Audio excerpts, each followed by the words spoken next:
muhim narsani qilish uchun muhim emas narsadan ketish kerak. Qo'pol qilib aytaymi, hech kimga kerak emas. Maksimum ota-onangizga, maksimum. Hayotning katta qismi zerikarli, yoqimsiz va qayta takrorlanuvchi harakatlardan iborat. Odam afsuslanadiki, hech qachon "Voy Xudoga shukr, 20 yoshimda ko'p qizlar bilan yurgan ekanman" degan odam bo'lmaydi. Bunaqa narsa bo'lmaydi.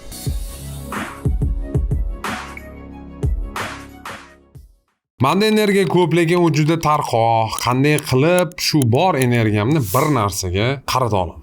Qarang, energiya bu resurs va har qanday resursi bir donagina belgisi bor, bir donagina. Resurs tugaydi. U cheksiz emas. Energiya cheksiz emas, aql cheksiz emas, pul cheksiz emas, vaqt cheksiz emas. Hamma narsa cheklangan, hamma narsani o'zini srogi bor, hamma narsa o'z vaqtida tugaydi. Energiya ham xuddi shunaqa. Endi, bu yerdan juda ham oddiy savol berasiz o'zingizga o'zingiz. Okey, cheklangan narsa bor ekan. O'sha cheklangan narsani men qanday qilib to'g'ri ishlatsam bo'ladi? Ya'ni tuguvchi manbani qanday qilib to'g'ri ishlatsam bo'ladi? Tuguvchi manbani to'g'ri ishlatishdan oldin uni tejashni o'rganish kerak. Ya'ni energiyangizni oluvchi har qanaqa narsani chopishdan boshlang. Bu narsa shu biznesda krizis menejmentga o'xshaydi. Misol uchun, krizis bo'lsa, kompaniya sotuvi pasaysa, boshqa bo'lsa, hamma rasxodlarni kamaytirishadi, to'g'rimi? Misol uchun, 2000 kvadratli joyi 1000 qilib oladi, kamaytiradi arendani. Arendator bilan gaplashadi, vaqtincha kamaytirishga deylik. Boshqa rasxodlarni kamaytiradi, qimmat narsa olmay turadi tadbirkor. Ishchilarni bo'shatishni boshlaydi, kulchova pozitsiyada bo'lmagan ishchilarni. Bu yerda ham xuddi shu logika bir xil ishlaydi. Energiya yetmayaptimi, demak nimaga sarf etib tashlayapsan? Mana bu tarqoq, qanday qilib shu energiyani bitta narsaga qarata olaman deyapsiz. Javobi juda oddiy. Chopping. Asosiy masala, mazza qiladigan bitta gapim bor, menga rosa yoqadi shu gap. Bilmayman aynan kim aytgan, kimdir sitatasi qaysidir olimmi? Muhim narsani qilish uchun muhim emas narsadan ketish kerak. Yana bir marta, muhim narsani qila olishingiz uchun muhim emas narsani chopa olishingiz kerak. Eng qizig'i, hayotda prikoli shundaki, muhim narsa bilan muhim emas narsa bir xil kuch oladi. Bir xil. Ishoning, mana til o'rganish bilan qanaqadir bir kompyuterxonada o'ynab o'tirish bir xil energiya bo'yicha bir xil kechqurun bir xil charchaysiz. Bir xil kuch oladi ikkitasi ham. Yani masala shunda. Lekin buni sizga natija keltiradi, bunisi keltirmaydi. Masala shundaki, mana bu foydali, odatda yoqimsiz bo'ladi. Shuning uchun energiyani tejashning eng zo'r yo'li tog'orani teshiklarini yopib chiqish. Shu. Talabalik davrida maksimum o'sish uchun nimalarga e'tibor berish kerak? Endi qarang, talabalik davrida bu yo'nalishga bog'liq. Agar deylik siz insonni hayoti bilan tegishli bo'lgan narsalar, deylik tam injeneriya, samolyot qurish, bilmadim tam katta konstruksiyada binolar qurish, vrachsiz, doktorga o'qiyapsiz va hokazo. Bu yerda faqat o'qishingiz kerak bo'ldi. Boshqa nimadir yo'q. Faqat o'qiysiz, nazariy amaliy bilimlar, imkon qadar ko'proq bilim, imkon qadar ko'proq bilim. Keyingi masala, agar mobodo qanaqadir boshqa ijtimoiy sohalar bo'lsa, boshqa bo'lsa, so'z men o'qituvchi bo'lganman va men qo'shimchasiga ishlar edim. Men o'qituvchilikka o'qiganman-da. So'z men hozir diplomim bor, borib maktabda o'qituvchi bo'lishni istasam bo'ladi. Asosiy masala nimadan iborat? Qo'shimchasiga обязательно ishlaganman men. Nimalarni o'rganishman? O'lmaydigan skill set bor. Birinchi skill, ya'ni ko'nikma, bu sotuv o'rganish обязательно. Farqi yo'q, kim bo'lishidan qat'iy nazar, o'zingiz sotishga majbur bo'lasiz. Hech kim sizni kutmaydi universitetdan. Eng katta illyuziya, men hozir universitetni bitiraman, qo'l oyog'i bilan meni kimdir talashadi. Hech kim talashmaydi. Qo'pol qilib aytaymi, hech kimga kerak emas. Maksimum ota-onangizga, maksimum. Hatta hech kimga kerak emassiz, bo'ldi, tamom. O'zingizni aravingizni o'zingiz tortasiz 100%. Gar shunaqa ekan, o'ylash kerak, okey. Mana shu qilayotgan ishim, kasbim va hokazo qanday qilib monetizatsiya qila olaman? Обязательно o'qing, universitet tamomlang. Bu eng to'g'ri narsa. Yana hozir pul topishim kerak ekan deb tashlab ketish yaxshi ideya emas. O'qing, plus ishlang, ish toping. Men tavsiya qilaman sotuvda ishlash. Men tavsiya qilaman marketingni ishlash. Marketingni o'rganish kerak, sotuv o'rganish kerak. Yana qanaqadir bitta ikkita hunar o'rgansangiz bo'ladi. Tipi IT, montaj farqi. Juda ham ko'p qo'shimcha jarayonlar bor. Plus ikkita asosiy masala. Til va AI, ya'ni sun'iy intellekt o'rganasiz. Shunda ehtimol nimadir bo'ladi. Garantiya yo'q, yana bir marta. Mana yoshlar ko'pchiligi qabul qila olmaydigan achchiq haqiqat, yoshlar emas, yosh kattalar ham qabul qila olmaydi bu narsani. Bu hayotda hech qanaqa garantiya yo'q. Tamom. Hech kim bog'lab bermagan menga. Davron, sen hayoting butun umr zo'r bo'ladi, butun umr puling bo'ladi deb hech kim menga qog'oz bermagan tug'ilganim. Tamom, men o'shani qila olsam qilaman, qila olmasam qila olmayman. O'sha narsani o'ylash kerak. Kallangizda shu narsa turishi kerakki, demak menga pul keltiruvchi qanaqadir bazani egallashim kerak. Universal baza men uchun bu sotuv, marketing, odamlarga qanday qilib ta'sir o'tkazishni bilish, gaplashishni bilish va hokazo. Plus bir nechta qo'shimcha hunarlar, o'z diplomingizdan tashqari, professiyangizdan tashqari, deylik bu IT bo'lishi mumkin, sayt yasash bo'lishi mumkin, sun'iy intellekt bilan ishlash bo'lishi mumkin, hokazo. Shunga e'tibor bersangiz, katta ehtimol bilan hammasi yaxshi bo'ladi. Davron aka pomodoro usuli bilan diqqat bilan ishlayapman, o'qiyapman, lekin 4 haftada har shunaqa fokusdan so'ng toliqyapman. Bu normal holatmi?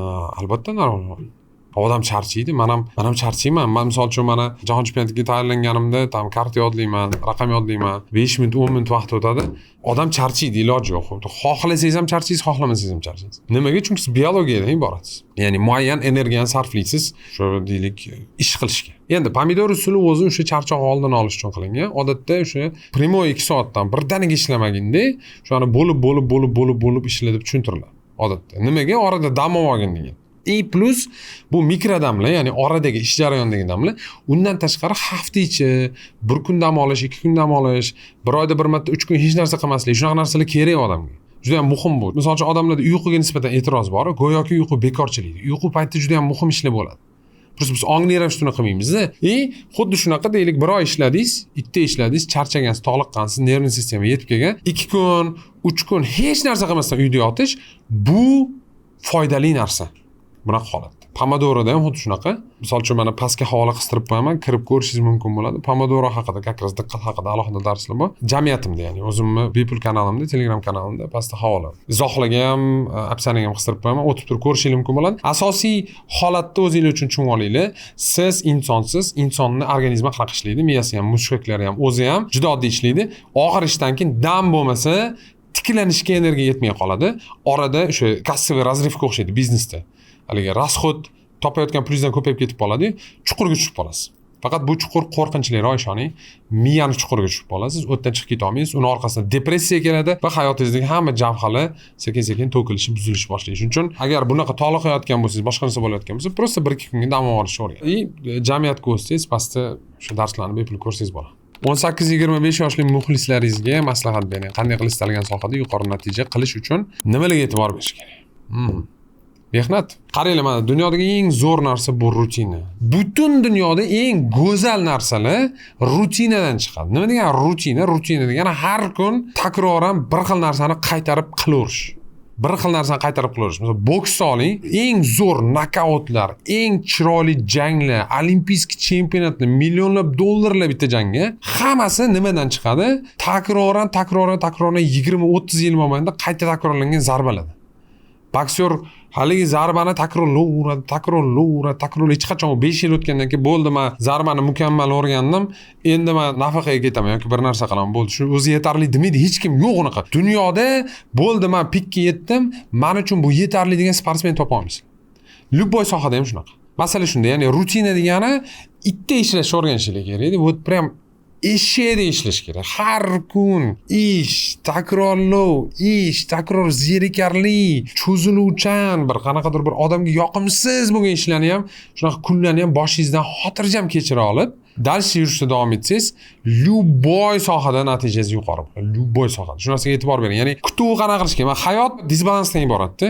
Ya'ni nima degani? Issiq suvni sovug'i bor. To'g'rimi? Deylik, achchig'i, shirini bor-da. Ya'ni dunyo faqat achchiq, faqat shirin, faqat issiq, faqat sovuqdan iborat emas-da. Real hayot ham shunaqa. Ya'ni hayot faqat motivatsiya, qanaqadir chiroyli kunlar, Bugattilarni minish, qayerdadir o'yinga tushish, maza qilib musiqa eshitib, faqat undan iborat emas-da. Hayotning katta qismi zerikarli, yoqimsiz va qayta takrorlanuvchi harakatlardan iborat. Mana shuni tushunmaydi ko'pchilik. Mana shuni tushunishni qabul qilish xohlayman. Bu reallikdan qochish. Men o'ylayman, sizni tam damingiz, oilangiz, og'aynilaringiz, hamda chiroyli, o'zingizni hordig'ingiz, rohat uchun yashaydigan hayotingizdan tashqari, qo'shimchasiga maqsadingizga erishish jarayonidagi zerikarli, yoqimsiz, og'riqli, har kun takrorlanuvchi hayotingiz ham bo'lishi kerak. Mana shu balansni ushlab olsangiz natijaga erishasiz. Bundan qochish kerak emas. Mana zerikishdan, men zerikdan musiqa eshitaman. Zerikishdan qochma. Zerikish bu dunyodagi eng katta kuch.